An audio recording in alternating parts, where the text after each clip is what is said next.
¿Alguna vez has estado en medio de un sueño para darte cuenta de que, en realidad, era una pesadilla bellamente empaquetada? Esa era yo. De pie, en el centro del gran salón de Bellevue Manor. El aire olía a lirios caros y cera para pisos, ese tipo de fragancia que solo existe en lugares donde la gente tiene más dinero que corazón. Mi vestido de novia, una pieza hecha a medida que costaba más que la casa de mi padre, se sentía como un peso de plomo sobre mi piel. Cada puntada, cada cuenta de encaje, parecía un testigo silencioso del error que estaba a punto de cometer. Miré el reloj. 11:45 de la mañana. En 15 minutos, se suponía que debía caminar por ese pasillo y convertirme en Sarah Sterling. Un nombre con peso. Un nombre que abría puertas. Un nombre que, según resultó, estaba construido sobre los cimientos de la crueldad absoluta. Mi prometido, Marcus, estaba junto a la ventana, revisando su reflejo por 10ª vez. Lucía perfecto. Su cabello estaba peinado con precisión militar y su smoking era tan afilado que podría haber cortado vidrio. Pero cuando me miraba, no veía a una compañera. Veía un trofeo que necesitaba un último pulido. Sarah, dijo, con una voz suave pero carente de calor real. Asegúrate de decirle al fotógrafo que se enfoque en mi perfil izquierdo durante los votos. Y por el amor de Dios, dile a tu gente que deje de merodear cerca del buffet. Parecen desesperados. ¿Mi gente? Susurré, con la voz atrapada en la garganta. ¿Te refieres a mis amigos de la infancia? A mis vecinos. Ni siquiera me miró. Estaba demasiado ocupado ajustando un gemelo que costaba $5,000. Me refiero a cualquiera que no encaje con la estética, querida. Esta es una boda Sterling. Tenemos una imagen que mantener. Sentí un escalofrío recorriendo mi columna. Este era el hombre con el que se suponía que pasaría mi vida. Pero antes de que pudiera responder, el silencio de la mansión se hizo añicos. No fue un ruido fuerte, al menos no al principio. Era el sonido de una acalorada discusión que subía desde el gran patio de abajo. Me acerqué al balcón, con mi pesada cola de seda crujiendo detrás de mí como el sonido de hojas secas. Miré hacia abajo y mi corazón se detuvo. Allí, ante las puertas de hierro forjado de la mansión, estaba un hombre que parecía pertenecer a un siglo diferente, o al menos, a un código postal muy distinto. Llevaba una vieja chaqueta de lona desgastada, manchada con la grasa honesta de 1000 motores. Sus jeans estaban gastados en las rodillas y sus botas estaban cubiertas del barro rojo del valle donde crecí. Era mi tío Arthur. Se me entrecortó la respiración. Arthur. El hombre que se quedaba despierto cada noche cuando yo tenía gripe. El hombre que trabajó turnos dobles en los muelles durante 15 años solo para que yo tuviera un fondo universitario. El hombre que era la única familia real que me quedaba en este mundo. Pero al mirar hacia abajo, no vi una cálida bienvenida. Vi a mi futura suegra, Eleanor Sterling, plantada en la puerta como una gárgola custodiando una catedral. Estaba envuelta en seda y goteaba diamantes, señalando con un dedo enguantado el pecho de Arthur como si fuera un perro callejero que se hubiera extraviado en su porche. No me importa lo que digas. La voz de Eleanor subió a un chillido agudo que cortó el aire del jardín. Mírate. Estás manchando de barro el mármol italiano. ¿Tienes idea de cuánto cuesta limpiar este patio? Fuera. Lárgate antes de que haga que seguridad te tire a la calle, que es donde perteneces. Arthur se mantuvo firme. No gritó. No perdió los estribos. Se quedó allí con una dignidad silenciosa y aterradora que yo había visto 1000 veces antes. Sostenía un sobre pequeño y desgastado en la mano. Estoy aquí por Sarah, dijo Arthur, con su voz profunda y tranquila, elevándose hasta mi balcón. Estoy aquí para entregar a mi sobrina en el altar. Tengo una invitación. Esa invitación fue una cortesía para alguien que esperábamos que apareciera con el atuendo adecuado, no para un vagabundo. Espetó Eleanor. Se giró hacia los 2 enormes guardias de seguridad junto a la puerta. ¿Qué están esperando? Saquen a esta cosa, de la propiedad. Es una ofensa a la vista. Si el senador llega y ve a un mendigo en las puertas, me encargaré de que pierdan sus empleos esta misma noche. Me giré hacia Marcus, con los ojos ardiendo de lágrimas. Marcus. Haz algo. Es Arthur. Es mi tío. Baja y diles que lo dejen entrar. Marcus no se movió. Ni siquiera parecía molesto. Solo suspiró, un sonido largo y dramático de fastidio. Sara, míralo, dijo Marcus, señalando vagamente hacia la ventana. Se presentó a un evento de gala con una chaqueta de trabajo. Lo hace a propósito para avergonzarnos. Los socios comerciales de mi padre están ahí abajo. La prensa está llegando. No podemos tener a un mecánico en la primera fila. Arruinaría toda la narrativa del día. ¿La narrativa? Grité, mientras el encaje de mis mangas se tensaba al apretar los puños. Esto no es una película, Marcus. Es mi vida. Él me crió. Es la única razón por la que estoy aquí. Y debería estar agradecido por eso, dijo Marcus, con su voz volviéndose gélida. Pero no va a entrar. Si le importaras, se habría comprado un traje. Como no lo hizo, claramente está tratando de dar un mensaje. Bueno, aquí está mi mensaje, ya no está en la lista de invitados. Y si bajas allá, estarás eligiendo entre él y esta familia. Volví a mirar por la ventana. Los guardias de seguridad habían agarrado a Arthur por los hombros. Eran más grandes que él, más jóvenes. Empezaron a empujarlo hacia atrás, hacia el camino de grava. Arthur no se resistió. No lanzó un golpe. Simplemente miró hacia arriba. Por una fracción de segundo, nuestros ojos se encontraron. Miró a través del cristal del segundo piso y en sus ojos, no vi ira. Vi una decepción profunda y desgarradora. No estaba decepcionado de sí mismo. Estaba decepcionado del mundo al que yo había elegido unirme.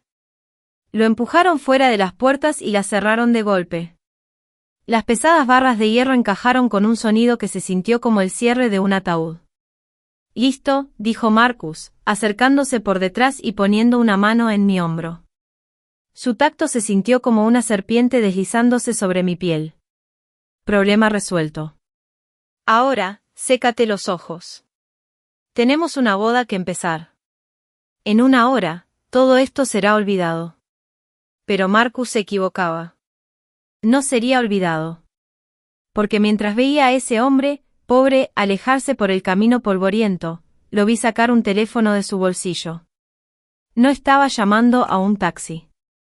Estaba haciendo una llamada que estaba a punto de quitarle el suelo bajo los pies a cada persona en este edificio. Marcus pensó que el problema era un hombre con una chaqueta vieja. No se dio cuenta de que el hombre de la chaqueta era la única persona en este código postal que poseía algo que realmente valiera la pena tener. En exactamente 60 minutos, la música se iba a detener. Y cuando lo hiciera, la familia Sterling descubriría exactamente qué sucede cuando le cierras la puerta al hombre equivocado. Para entender por qué ese momento en la puerta se sintió como una daga en el corazón, hay que entender quién era realmente Arthur Thorne para mí.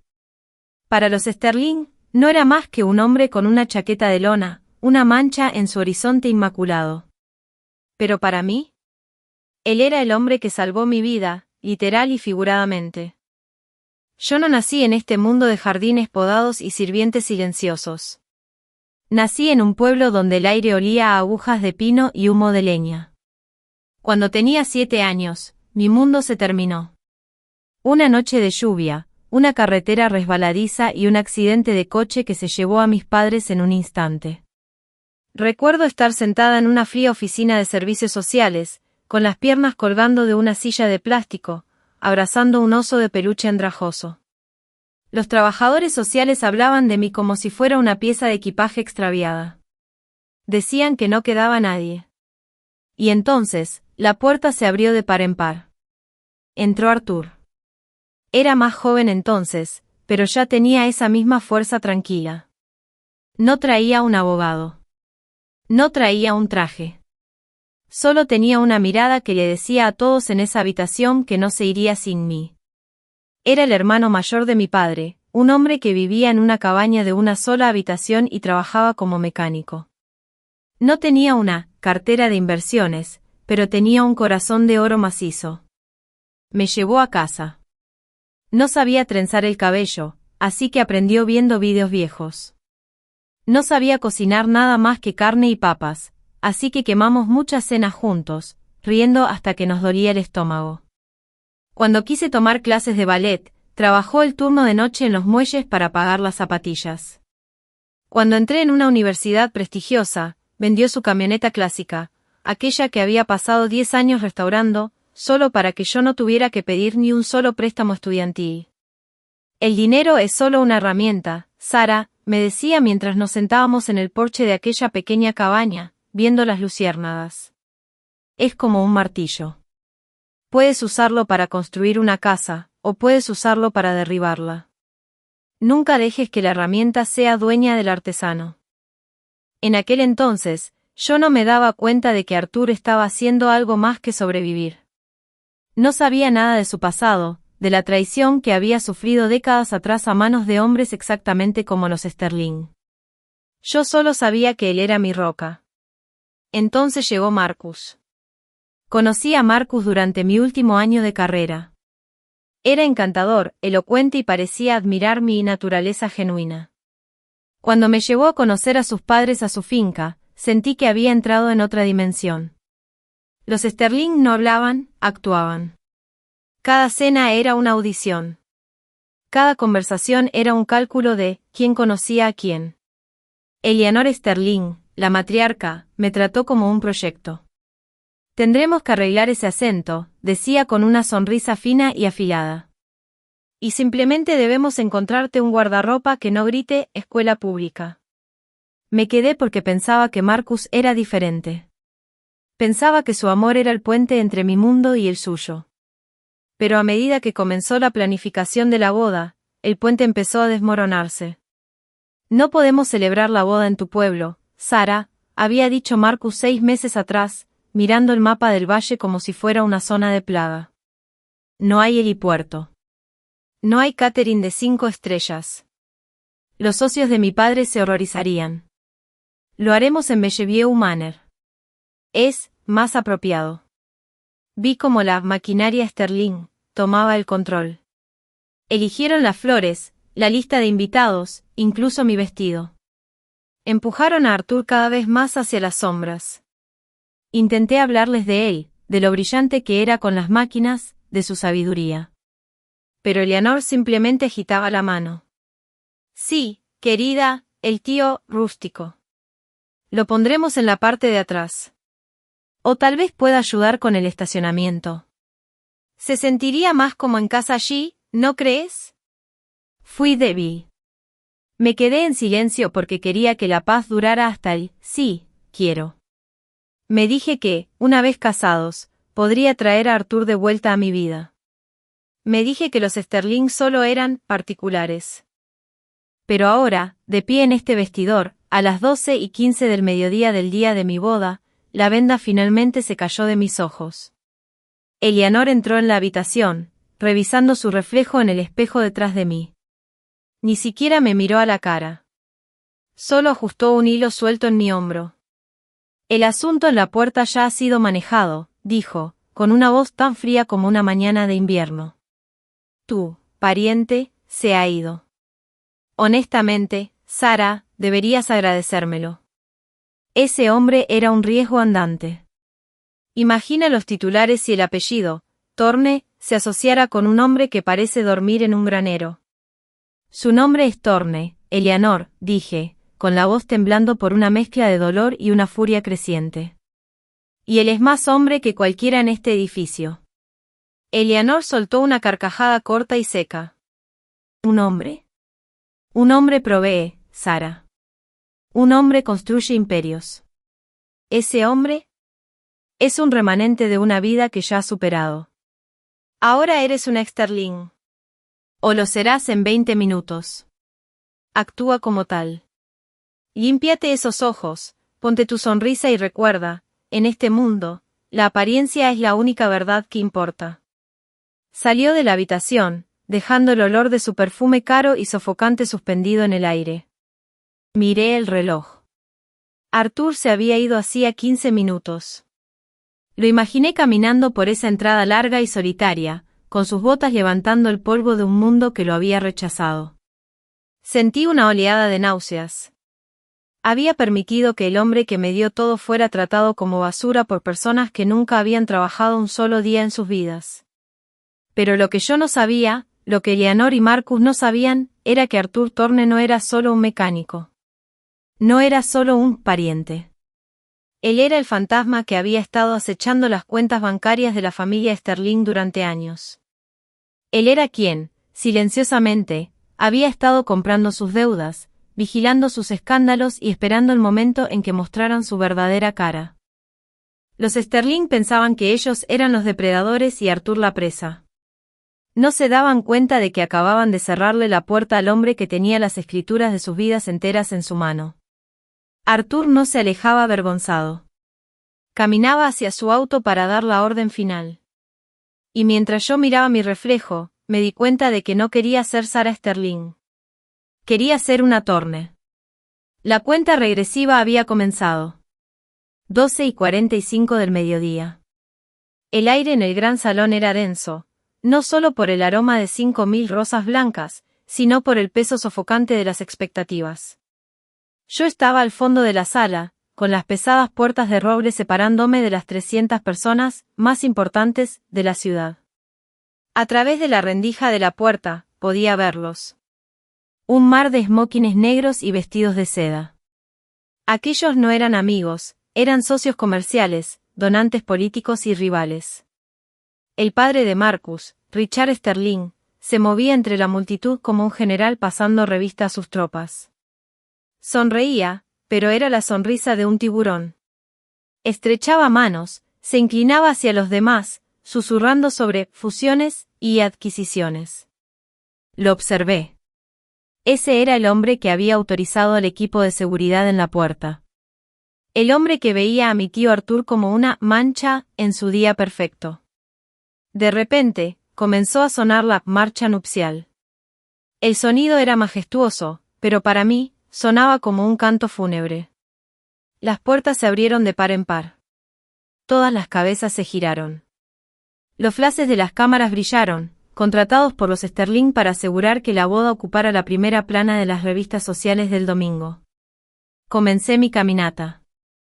Marcus se había negado a dejarme esperar a Arthur. En su lugar, yo estaba siendo presentada por un escolta profesional, un juez jubilado, amigo de la familia. Mientras avanzaba por el pasillo, no miré las flores. No miré a los invitados. Miré a la primera fila. Allí estaba Eleanor Sterling, sentada como una reina en su trono, con los ojos recorriendo la sala para asegurarse de que todos estuvieran impresionados. A su lado estaba Richard. Pero algo iba mal. Richard no me miraba a mí. Tenía la vista clavada en su teléfono, que había escondido discretamente en su programa. Su rostro ya no era el de un general confiado. Se estaba tornando de un gris enfermizo y moteado. Su pulgar se movía furiosamente por la pantalla, y pude ver cómo su mandíbula se tensaba hasta que los músculos sobresalían como cuerdas. Llegué al altar. Marcus tomó mi mano. Sus palmas estaban sudorosas. Susurró: «Te ves aceptable, Sarah. Solo recuerda sonreír para la toma del dron». El sacerdote dio un paso al frente. «Queridos hermanos». La ceremonia apenas había comenzado cuando golpeó la primera ola de caos. Empezó al fondo de la sala. Un murmullo. Un crujido de seda. Luego, el sonido de unos pasos pesados y pausados sobre el mármol. El sacerdote se detuvo a mitad de la frase. Miró hacia la entrada, con los ojos desorbitados. Las enormes puertas dobles al fondo del salón no solo habían sido abiertas, habían sido bloqueadas para que no se cerraran. 3 hombres con trajes italianos gris carbón entraron. No llevaban flores en el ojal. Llevaban maletines de cuero y gruesas carpetas legales. «Disculpen».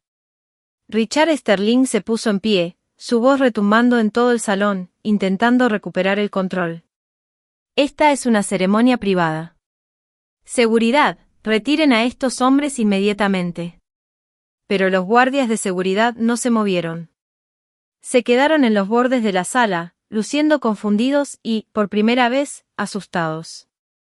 Uno de los hombres del traje gris, un hombre de facciones afiladas y cabello plateado, caminó hacia el centro del pasillo. No miró a Richard con miedo. Lo miró con la fría indiferencia de un hombre que sostiene el hacha del verdugo. «¿Señor Richard Sterling?», preguntó el hombre. Su voz era tranquila, pero cortó la sala como una cuchilla. «Sabe perfectamente quién soy», gritó Richard, con el rostro tornándose de un tono púrpura peligroso. «Esta es la boda de mi hijo. ¿Cómo se atreve a interrumpir esto?». «Pido disculpas por el momento elegido, señor Sterling», respondió el abogado, aunque no sonaba arrepentido en absoluto. «Pero representamos al grupo Thorne Holding. Estamos aquí para informarle que a partir de las 12:30 del mediodía de hoy, exactamente hace 20 minutos, Bellevue Manor, todos sus terrenos subsidiarios, sus contratos y sus licencias operativas actuales, han sido vendidos». Un jadeo recorrió la sala como una ráfaga de viento. Eleanor se levantó, apretando sus perlas en el puño.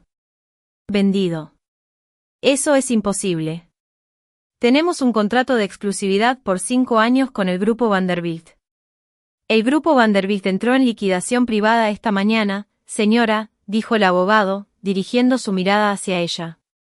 Tenían una deuda de $40 millones que fue reclamada a las 9 de la mañana. No pudieron pagar. El Grupo Thorne compró esa deuda, la convirtió en capital social y asumió la propiedad total. La venta se formalizó mediante firma digital mientras ustedes estaban, creo, tomándose fotos en el jardín. ¿Quién lo compró?, exigió Marcus, con la voz quebrada. ¿Quién es el Grupo Thorne? El abogado se hizo a un lado. No dijo una palabra. Simplemente hizo un gesto hacia las puertas abiertas. La luz del sol del patio inundó el pasillo, creando una silueta que parecía crecer a medida que se acercaba. El hombre que entraba no llevaba un traje de unos grandes almacenes. Llevaba un traje de 3 piezas hecho a medida, azul noche, que le sentaba como una armadura. Su cabello estaba impecable, su paso era poderoso y su presencia era absoluta. Caminó más allá del senador. Caminó más allá de los multimillonarios. Caminó más allá de las damas de la alta sociedad que se habían burlado de él hacía apenas una hora. Se detuvo al pie del altar, mirando directamente a Richard Sterling. Era Arthur. Pero no era el Arthur que yo conocía de la cabaña. Este era el Arthur que alguna vez había sido la mente más brillante de la industria, el hombre que los Sterling pensaron haber destruido hace 30 años. «La lista de invitados de esta mansión acaba de cambiar, Richard», dijo Arthur, y su voz resonó en los techos abovedados. «Y desafortunadamente para ti, tu nombre ha sido tachado». El silencio que siguió fue el sonido más fuerte que jamás he escuchado. El silencio en la sala ya no era solo callado, era pesado. Era ese tipo de silencio que ocurre justo antes de que una presa reviente. 300 de las personas más poderosas del estado estaban congeladas en su sitio, con sus copas de champán suspendidas en el aire, mirando al hombre del traje azul noche.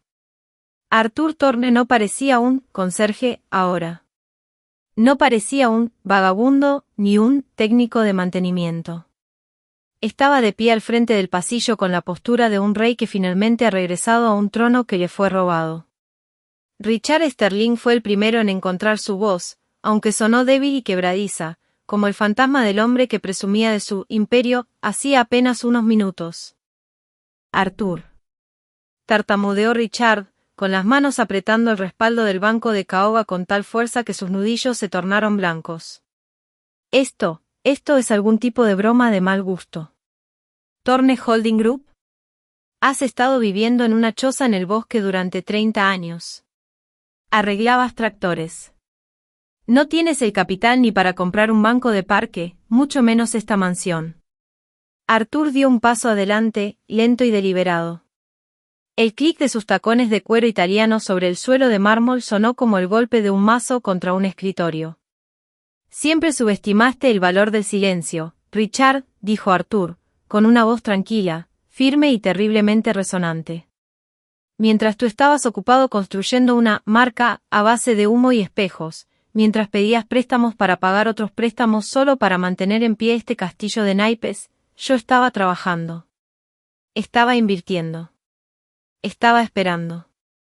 Arthur dirigió su mirada hacia la sala, sus ojos recorriendo los rostros de la élite que habían mirado hacia otro lado cuando él era empujado al barro hacía una hora. Hace 30 años, continuó Arthur, Richard Sterling y su padre me convencieron para ceder mis patentes de un sistema de logística de transporte. Me dijeron que la empresa estaba quebrando. Me dijeron que mis acciones no valían nada. Me compraron por centavos y usaron el trabajo de mi vida para construir la fortuna Sterling. Pensaron que me habían enterrado. Pero olvidaron una cosa, soy mecánico. Sé cómo desarmar las cosas. Y sé exactamente cómo volver a armarlas para que solo funcionen para mí. Eleanor Sterling finalmente estalló. Se lanzó hacia adelante, con el rostro distorsionado por una mezcla de rabia y puro esnobismo sin adulterar. No me importa tu historia antigua. Esta es la boda de mi hijo. Tenemos un contrato con el grupo Vanderbilt. No puedes entrar aquí y reclamar la propiedad como un bárbaro.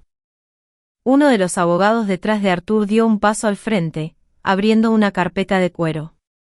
En realidad, señora Sterling, el contrato que usted firmó fue con Vanderbilt Event Management, una subsidiaria que entró en bancarrota a las 10 de la mañana de esta mañana. La empresa matriz vendió el activo físico, esta mansión, y todos los contratos de arrendamiento activos a Thorne Holding. La sección 14, cláusula B de su propio acuerdo establece que, en caso de cambio de propiedad, el nuevo arrendador se reserva el derecho de terminar cualquier evento que viole los estándares de moral y reputación de la propiedad. El abogado levantó la vista con una pequeña y fría sonrisa. Y considerando que acaban de hacer que el propietario legal del inmueble fuera retirado por la fuerza por seguridad mientras le lanzaban insultos verbales, diría que han violado esa cláusula de manera bastante espectacular. La sala estalló. No fue un ruido fuerte, sino un susurro frenético y amortiguado, el sonido de 300 personas dándose cuenta de que estaban en un barco que se hundía. Miré a Marcus. Mi príncipe azul. Estaba mirando a Arthur, luego a su padre, con la boca abierta. Parecía un niño al que acababan de decirle que Papá Noel no era real. Papá. Susurró Marcus, con la voz quebrada. Papá, diles que miente. Diles que aún somos dueños de la compañía. Richard no respondió. No pudo. Estaba mirando los documentos legales en la mano del abogado como si fueran una sentencia de muerte. Arthur caminó directo hacia el altar. Ya no miró a los Sterling.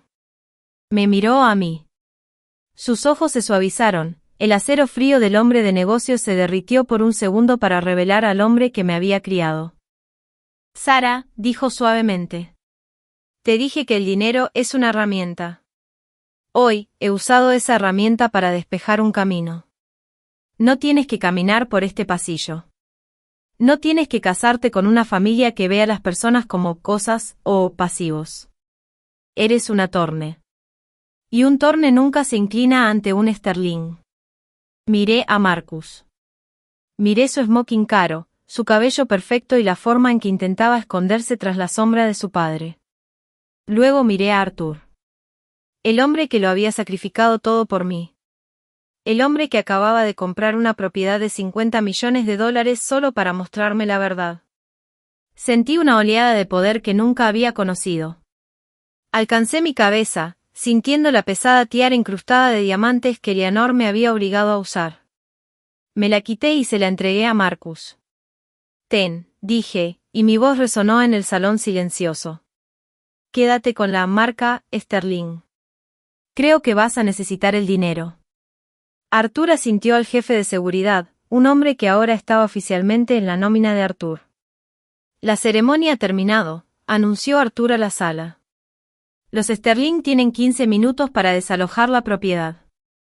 Sus invitados son bienvenidos a quedarse para la recepción, pero solo si están dispuestos a brindar por la nueva administración. El caos que siguió fue hermoso. A los Sterling no solo se les estaba pidiendo que se fueran, estaban siendo borrados. Y mientras Arthur me tomaba del brazo para sacarme de los escombros de mi propia boda, me di cuenta de que el hombre, pobre, de la puerta no solo había salvado el día. Había salvado mi vida. Hay un tipo de sonido específico que hace una reputación cuando golpea el suelo y se hace añicos. No es una explosión. Es un siseo. El siseo de 300 miembros de la alta sociedad decidiendo, simultáneamente, que la persona a la que acababan de sonreír ahora es invisible. Mientras las palabras de Arthur resonaban en los techos abovedados de Bellevue Manor, la atmósfera no solo cambió, se agrió. Observé los rostros de la gente en los bancos. Estos eran los amigos que Eleanor había pasado décadas cultivando. Estos eran los jugadores de poder de los que Marcus presumía en la cena. En el momento en que las palabras bancarrota y nueva propiedad salieron de los labios de Arthur, esa gente no corrió al lado de los Sterling para ofrecer apoyo. No preguntaron cómo podían ayudar. En su lugar, empezaron a revisar sus relojes. Empezaron a buscar la salida más cercana. En el mundo de los ultra ricos, el fracaso es una enfermedad contagiosa, y nadie quería ser atrapado en la zona de cuarentena con Richard Sterling. Richard seguía de pie al frente, con el rostro de un tono carmesí aterrador. ¿Crees que esto ha terminado, Thorne? ¿Crees que puedes entrar aquí con unos cuantos papeles y borrar 30 años de historia? Mis abogados tendrán una orden judicial en tu escritorio antes del atardecer. Esto es una toma hostil de un evento privado. Es ilegal. Arthur ni siquiera lo miró. Estaba ocupado ajustando el puño de su chaqueta. Richard, siempre tuviste problemas con la letra pequeña. Tu imperio fue construido sobre una serie de préstamos depredadores del grupo Vanderbilt. Préstamos que ahora poseo yo. A las 12:01 del mediodía de hoy, tu principal sociedad de cartera entró en mora con una línea de crédito de $300 millones. No solo compré el lugar de la boda, Richard. Compré la deuda de tu torre de oficinas, tu casa de vacaciones en Aspen y ese yate del que tanto te gusta alardear. A partir de este momento, no eres dueño ni de la silla en la que estás sentado. De hecho, si fuera tú, tendría mucho cuidado con cuánto champán bebes. Técnicamente, aún no he autorizado el pago del catering. Eleanor soltó un sonido que fue mitad grito, mitad sollozo. Se giró hacia la multitud, con las manos temblando. No se queden ahí sentados. Senador. Juez Miller. Nos conocen desde hace 20 años. Díganle a este criminal que no puede hacer esto. El senador Higgins, un hombre que se había estado riendo a carcajadas con Richard solo 10 minutos antes, de repente encontró algo muy interesante que mirar en el techo. Se puso de pie, se aclaró la garganta y se ajustó la corbata de seda. Bueno, Eleanor, dijo el senador, con voz suave y carente de cualquier lealtad. Parece que hay algunos asuntos urgentes que debo atender en la oficina. Una votación repentina. Muy urgente. Richard, hablaremos, eventualmente. Y así, sin más, la presa se rompió. Fue como una retirada sincronizada. Uno a uno, la élite de la ciudad se levantó y comenzó a desfilar hacia la salida. No se despidieron. No miraron atrás. Pasaron junto a los Sterling como si fueran muebles dejados en la calle para la basura. Marcus me agarró del brazo, con un agarre desesperado y fuerte. Sara, habla con él. Es tu tío. No puedes dejar que nos haga esto. Se supone que vamos a empezar nuestras vidas juntos. Piensa en la casa. Piensa en la luna de miel en las Maldivas. Miré su mano sobre mi manga de encaje. El encaje del que se había quejado diciendo que era demasiado tradicional. La manga de un vestido que solo valoraba por el precio de la etiqueta. Sentí una claridad fría y afilada invadirme. Esa es la diferencia entre nosotros, Marcus, dije, con mi voz proyectándose hasta el fondo de la sala. Tú estás pensando en la casa y en la luna de miel. Yo estoy pensando en el hombre que me crió. Viste a tu madre llamarlo cosa. Viste a tus guardias de seguridad empujar a un anciano al barro. Y no dijiste ni una palabra. No te quedaste callado porque tuvieras miedo, Marcus. Te quedaste callado porque estabas de acuerdo con ellos. Pensabas que él estaba por debajo de ti. Retiré mi brazo con tal fuerza que Marcus tropezó hacia atrás contra el altar.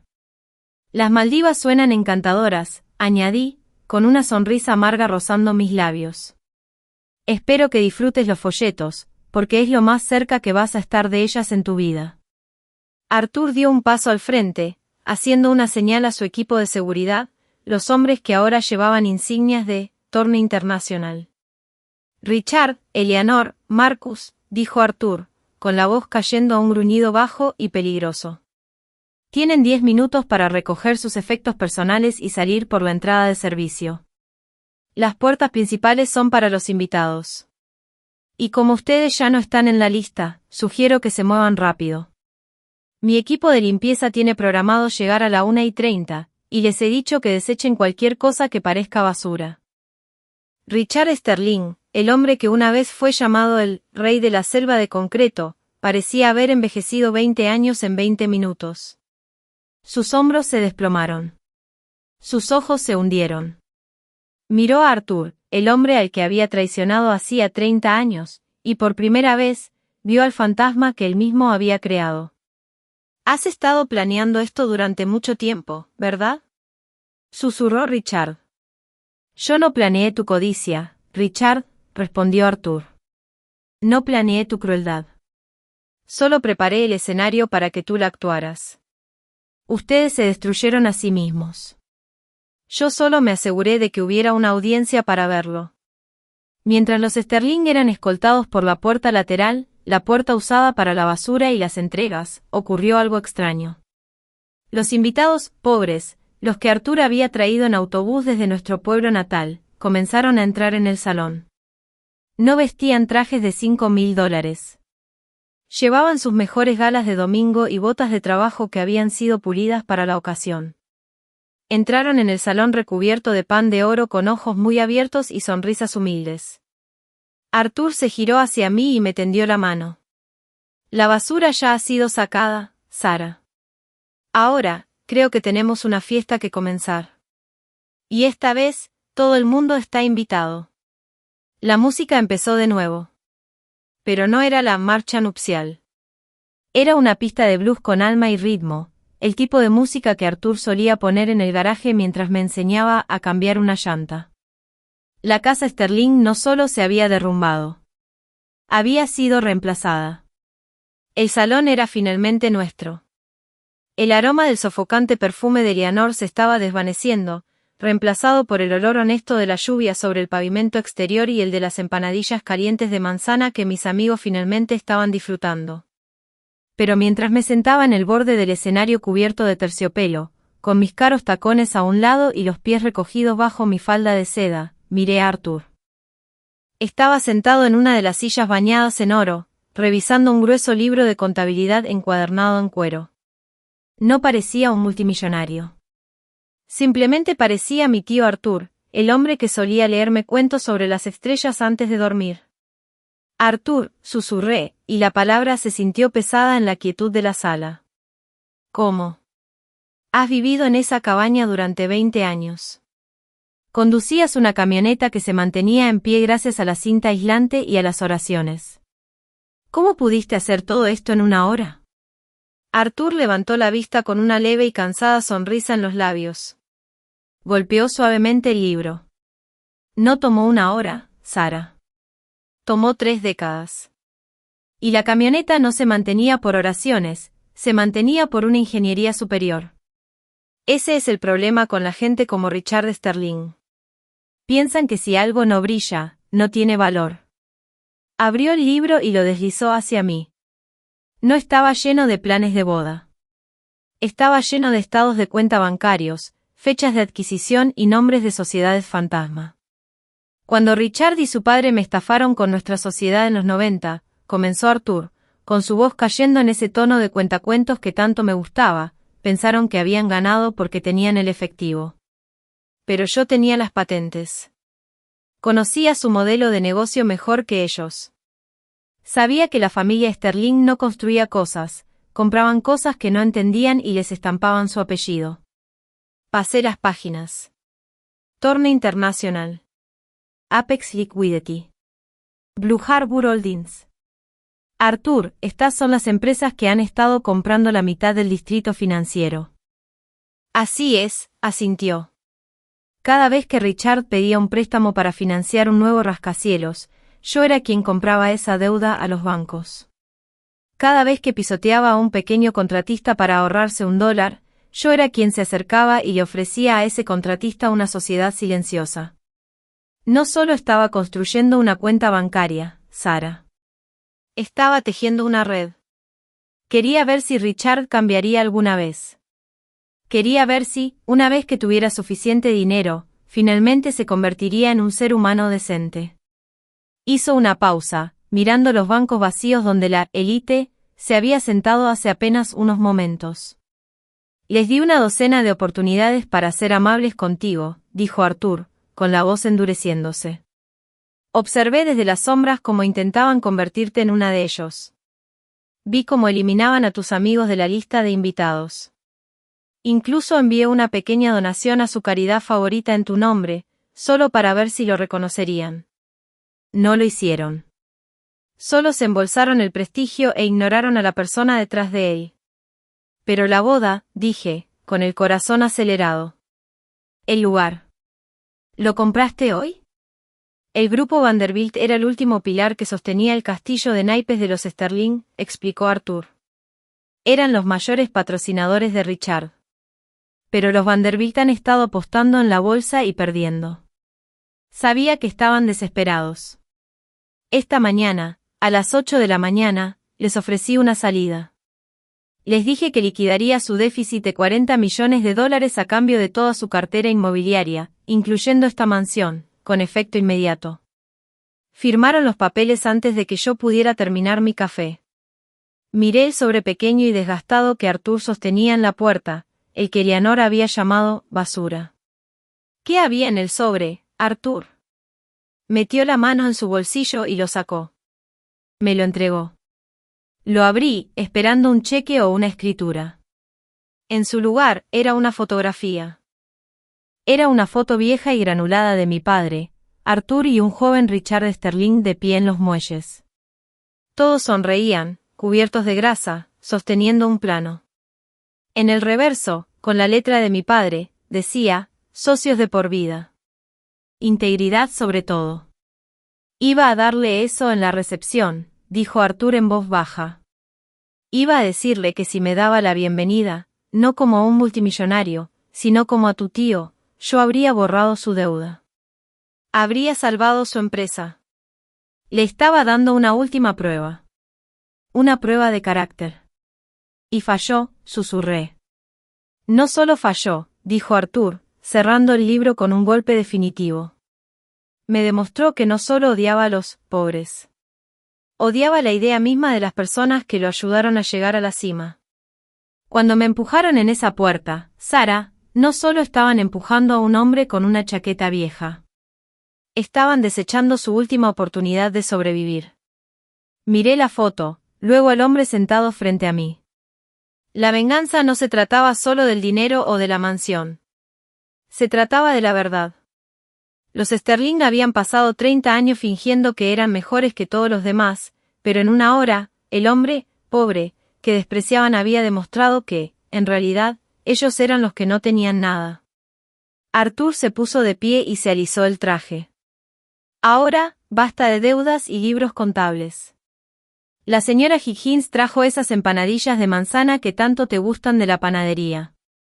Y creo que la banda sabe tocar algo que realmente puedas bailar.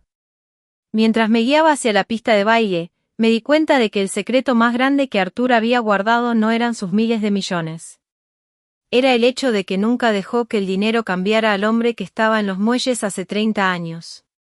Si la primera mitad del día fue el funeral de mi matrimonio, la segunda fue la resurrección de mi alma.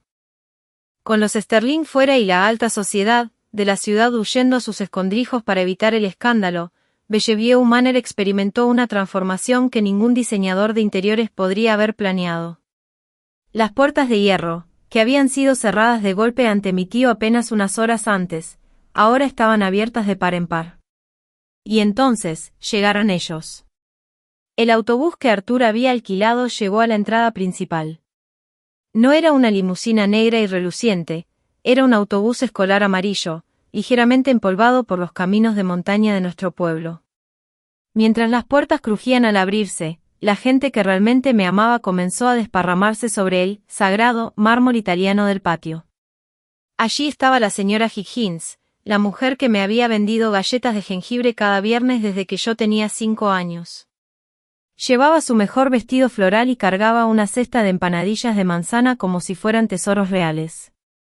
Detrás de ella venía el viejo Miller, el herrero del pueblo, luciendo profundamente incómodo con una corbata de clip, pero sonriendo de oreja a oreja al verme.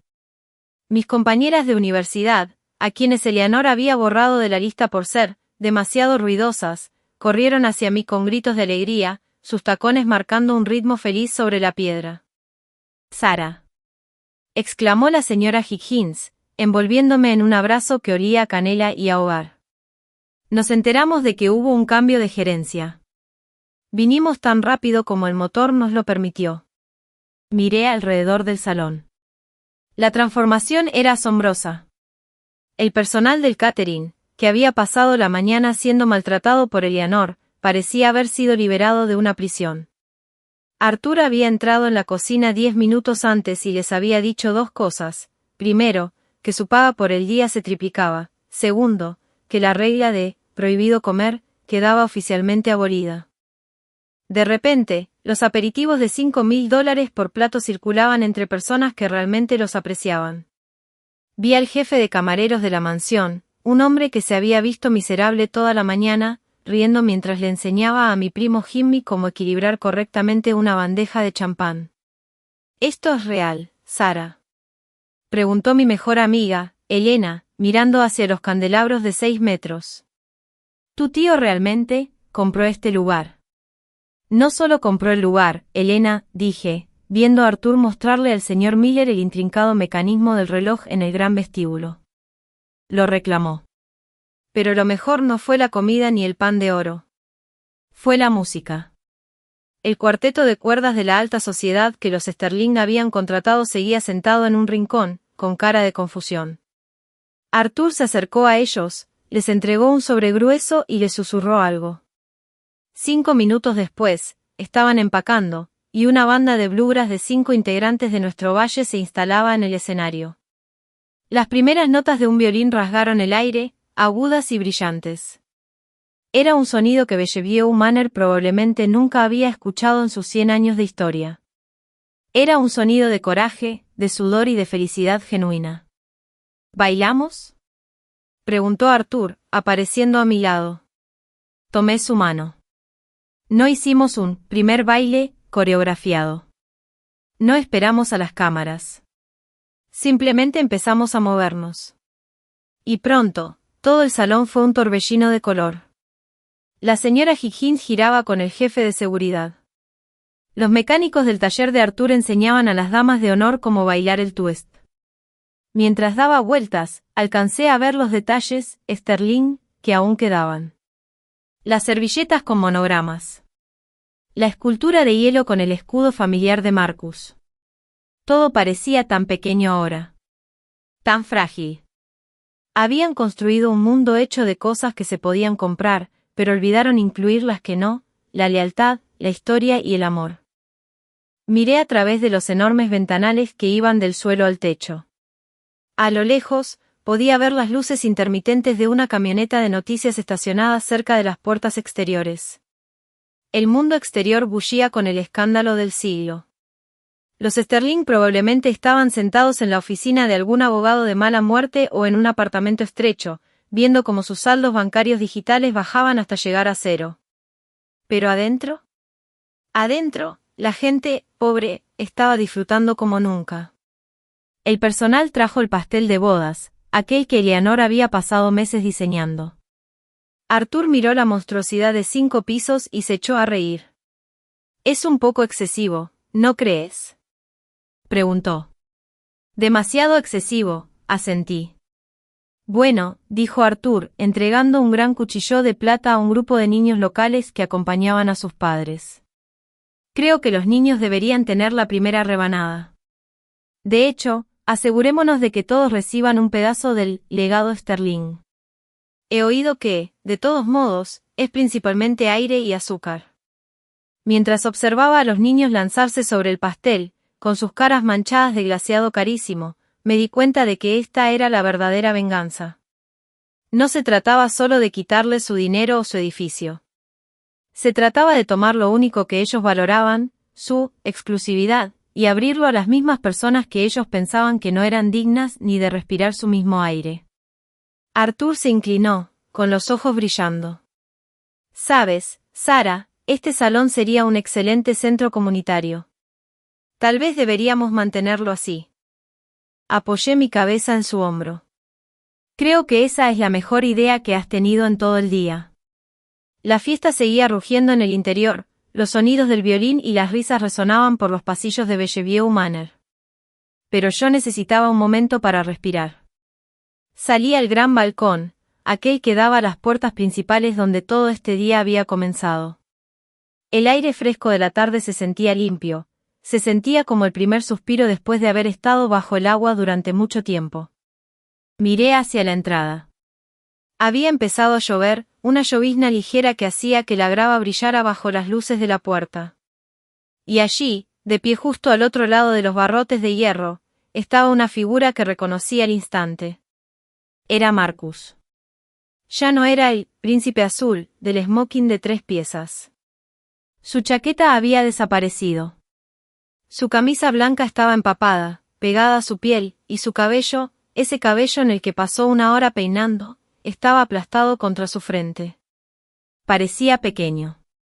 Parecía un hombre que finalmente se había dado cuenta de que su traje era solo tela y su apellido solo tinta. Me vio en el balcón y corrió hacia los barrotes, agarrando el hierro frío con sus manos. «Sarah. Sarah, por favor. Habla conmigo». Caminé lentamente hasta el borde de la barandilla de piedra. No sentía ira. No sentía tristeza. Simplemente me sentía terminada. «Las puertas están cerradas, Marcus. Pensé que te gustaba así. Tú fuiste quien dijo que sirven para mantener fuera a los indeseables». «Sarah, lo siento», gritó él, con la voz quebrándose sobre el sonido de la lluvia. No sabía lo de Arthur. Te lo juro, mi padre nunca me dijo la verdad sobre las patentes. Pensé que era solo un hombre sencillo.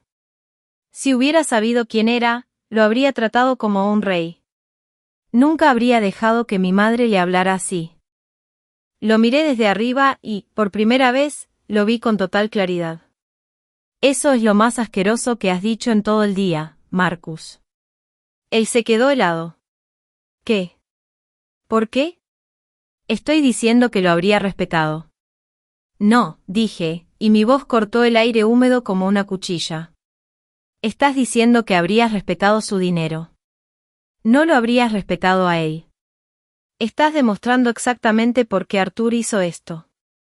Para ti, el valor de una persona es un número en una hoja de cálculo. Si el número es lo suficientemente alto, te inclinas. Si el número es bajo, lo pateas hacia el barro. No me amabas, Marcus. Amabas la versión Sterling de mí. Y ahora que el apellido Sterling no vale nada, solo eres un hombre bajo la lluvia, rogando por un boleto de regreso a una casa que no te pertenece. Sarah, por favor. Suplicó, con la voz subiendo en tono de desesperación. El banco congeló nuestras cuentas. Se llevarán los autos mañana. Mi padre está en una habitación con abogados y hablan de negligencia criminal. No tengo a dónde ir. Se suponía que éramos un equipo.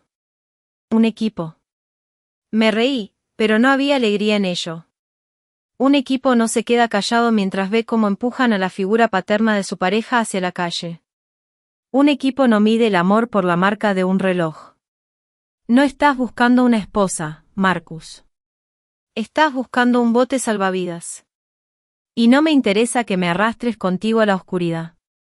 Metí la mano en mi bolsillo y saqué la pequeña tarjeta de reservado, con bordes dorados que había estado en la primera fila de la ceremonia.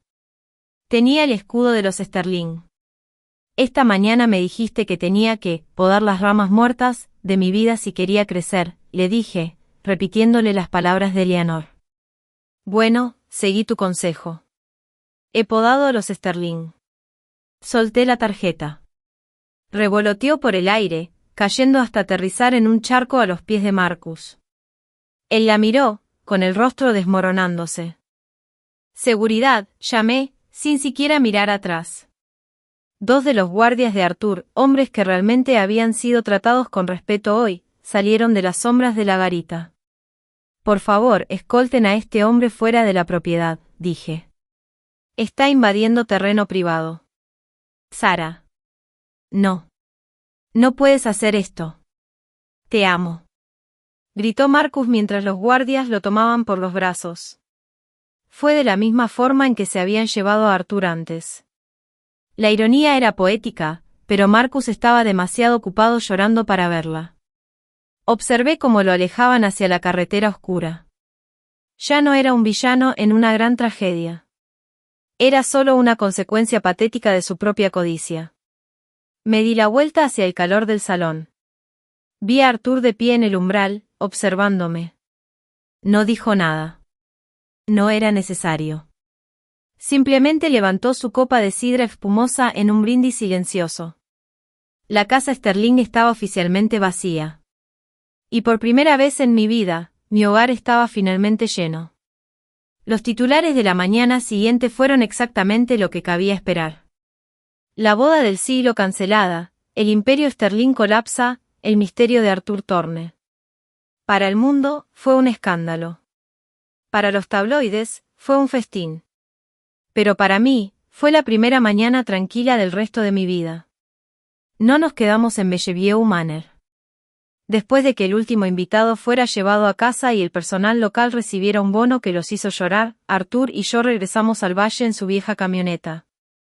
Dejamos atrás la mansión, con sus puertas bañadas en oro abiertas de par en par, dejando de ser una fortaleza para unos pocos para convertirse en un punto de referencia para muchos. Venganza es una palabra que la gente usa para la ira, pero lo que hizo Arthur no se trató de odio. Se trató de equilibrio. 6 meses después, el polvo finalmente se había asentado y el paisaje de nuestras vidas se veía completamente diferente. Richard Sterling no fue a la cárcel, todavía no, pero sufrió un destino peor para un hombre de su ego. Se convirtió en un don nadie. El rey de los bienes raíces se vio obligado a vender cada activo que poseía para cubrir las deudas que Arthur había reclamado. Me enteré por un amigo en la ciudad de que Richard ahora vive en un estrecho apartamento de 2 habitaciones encima de una lavandería. Pasa sus días en los tribunales, luchando contra demandas de personas a las que estafó hace años. Ya no usa trajes de $5.000, usa lo que esté limpio. El hombre que no soportaba el barro en el mármol, ahora vive en un mundo donde el mármol ha desaparecido y solo queda el barro. Eleanor. Eleanor fue quien peor lo llevó. La mujer que se definía a sí misma por su lista de invitados se encontró en la lista de nadie. Intentó mantener su estatus social durante unas semanas, llamando a sus amigas para almorzar, pero los teléfonos siempre estaban en silencio. La élite no tiene espacio para ex multimillonarios. Me dicen que todavía lleva sus bolsos de diseñador, aunque estén vacíos, caminando por el parque y fingiendo que espera a un chofer que nunca llegará. ¿Y Marcus? Marcus desapareció. Algunos dicen que se mudó al otro lado del país para empezar de nuevo con un nombre diferente. Otros dicen que trabaja en un empleo de ventas de nivel medio, aprendiendo finalmente lo que es tener un jefe al que no le importa su apellido. Espero que sea así.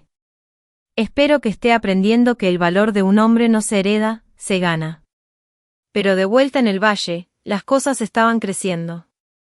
Arthur no usó sus miles de millones para construir más rascacielos. Los usó para construir un futuro para el pueblo que había guardado sus secretos durante 30 años. Convirtió la vieja fábrica textil abandonada en una escuela de formación profesional y un centro comunitario. Compró el hospital local y actualizó cada equipo, asegurando que nadie en nuestro pueblo tuviera que elegir nunca más entre su salud y el alquiler. Pasé 30 años viendo cómo los Sterling desarmaban las cosas, Sara, me dijo Arthur mientras estábamos en medio de la plaza del pueblo recién renovada. Creo que me gustaría pasar los próximos 30 volviéndolas a unir. Yo no me convertí en una dama de la alta sociedad. No tomé el dinero y escapé a una isla privada. Me convertí en la directora de la Fundación Thorne. No nos enfocamos en el prestigio. Nos enfocamos en los sucios, los pobres y los pasivos que Eleanor Sterling tanto despreciaba. Buscamos a las personas con barro en las botas y fuego en el corazón, y les damos las herramientas para construir sus propios imperios. Todavía conservo aquella vieja chaqueta de lona de Arthur. La hice limpiar y enmarcar, y cuelga en el vestíbulo de nuestro centro comunitario. No porque sea un trofeo de venganza, sino porque es un recordatorio. Les recuerda a todos los que cruzan esas puertas que nunca se debe juzgar un libro por su portada, ni a un hombre por su chaqueta. Porque la persona que crees que es demasiado pobre para entrar en tu vida, podría ser justamente quien sea dueño del suelo que estás pisando. Los Sterling pensaron que eran los dueños del universo, pero olvidaron la lección más importante de todas: una casa construida sobre sombras no puede sobrevivir a la luz. Y cuando la luz finalmente llegó, no solo quemó su casa, nos mostró que, desde el principio, la casa siempre había estado vacía. Las historias terminan, pero las huellas que dejan son permanentes. Al escuchar este relato hoy, tal vez te alegraste por la caída de Marcus o pensaste que Eleanor obtuvo lo que se merecía. Pero hay una verdad que el tío Arthur Thorne nos susurró a través de sus acciones: la verdadera riqueza no es lo que una persona tiene, sino quién es esa persona. La familia Sterling lo tenía todo: dinero, estatus y un apellido de prestigio. Pero, en realidad, no tenían nada. Porque donde no hay amabilidad, no puede haber nobleza, y donde no hay lealtad, no existe una verdadera familia. Ellos miraron la vieja chaqueta de lona de Arthur y vieron a un don nadie. No se dieron cuenta de que el hombre debajo de esa chaqueta estaba forjado con una fuerza que ellos ni siquiera podían imaginar. A veces, la vida te hará esperar frente a una puerta cerrada. Habrá personas que juzgarán tu ropa, tu auto o los números en tu cuenta bancaria y decidirán que no eres digno de entrar. Te harán sentir pequeño. Pero recuerda esto: quienes mantienen las puertas cerradas por arrogancia, suelen ser esclavos de su propio miedo. Arthur Thorne nos enseñó que la mejor venganza no es gritarle a quienes te dijeron que no podías. La mejor venganza es subir tan alto que sus críticas ya no puedan alcanzarte, y luego tener la grandeza de ni siquiera mirar hacia abajo. Arthur no tuvo que destruir a los Sterling, simplemente dejó que ellos se ahogaran en su propia soberbia. La justicia más grande, a veces, es simplemente dejar que el tiempo ponga a cada uno en su lugar. Ahora, mírate a ti mismo. Quizás hoy sufriste una injusticia. Quizás alguien te menospreció. No te rindas. Sigue trabajando, sigue construyendo y, lo más importante, sigue siendo una persona íntegra. Porque al final del día, aquellos que creen que el único poder en el mundo es el dinero, están equivocados. El verdadero poder es la honestidad y la paciencia. Si esta historia te hizo sentir algo hoy, si reforzó tu fe en que la justicia llega tarde o temprano, no olvides darle me gusta al vídeo y compartir tus pensamientos en los comentarios. ¿Conoces a alguien que haya sido juzgado por su apariencia y luego haya dejado a todos boquiabiertos? ¿Cuál fue la lección más grande que le diste a quienes te cerraron la puerta? Recuerda, no importa la marca de la chaqueta que lleves puesta, lo que realmente cuenta es que tu corazón sea de oro. Nos vemos en la próxima historia de traición y justicia. Cuídate mucho.